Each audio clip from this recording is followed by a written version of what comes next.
अब पुकार दिल से दिल तक है में वो होने वाला है जिसकी कभी किसी ने कल्पना भी नहीं की थी। जी हाँ दोस्तों, सरस्वती मारेगी राजेश्वरी को थप्पड़। इस चीज़ की तो कोई कल्पना भी नहीं की थी किसी ने कि ये भी कभी हो सकता है कि सरस्वती राजेश्वरी, जिसे वो अपनी माँ मानती है, जिसे वो इतना प्यार करती है, वो उसे थप्पड़ मारेगी, और वो भी इतनी स्ट्रांग वुमन बन के नज़र आने वाली है।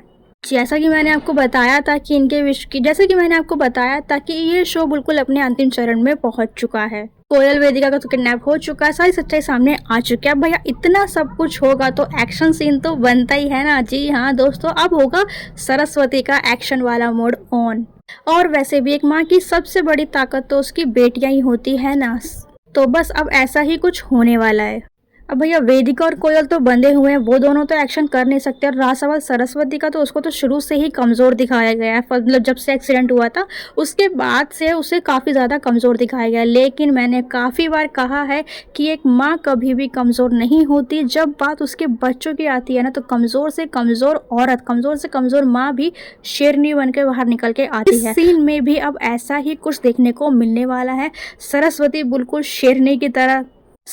बिल्कुल शेरनी बन जाएगी अपनी दोनों बेटियों के लिए। तो होगा कुछ यूं कि विजय ने कोयल और वेदिका को गन पॉइंट पर रखा हुआ ही था, इसीलिए वो उन दोनों को शूट जैसे ही वो उन दोनों को शूट करने जाएगा कि इतने में वो दोनों अपनी माँ को मोटिवेट करेंगे, क्योंकि अब उन दोनों की जान और उसकी माँ की जान सिर्फ और सिर्फ वो खुद ही बचा सकती है। यानी कि अब जो भी कर सकती है वो सिर्फ और सिर्फ सरस्वती खुद ही कर सकती है। इसलिए दोनों ही अपनी माँ को मोटिवेट करेंगी और उसकी माँ को गुस्सा दिलाएंगे ताकि वो उन्हें और अपने आप को बचा सके। और उसकी मोटिवेशन का ये हाल होने वाला है कि सरस्वती राजेश्वरी को थप्पड़ मार देगी और उसे धक्का दे देगी।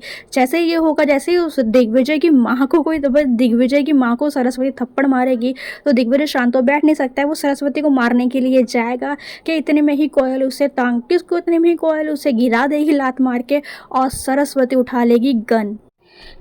मेरा आपसे एक छोटा सा सवाल है कि क्या सरस्वती ने राजेश्वरी को थप्पड़ मार के सही किया या फिर नहीं? कमेंट में बताना मत भूलना।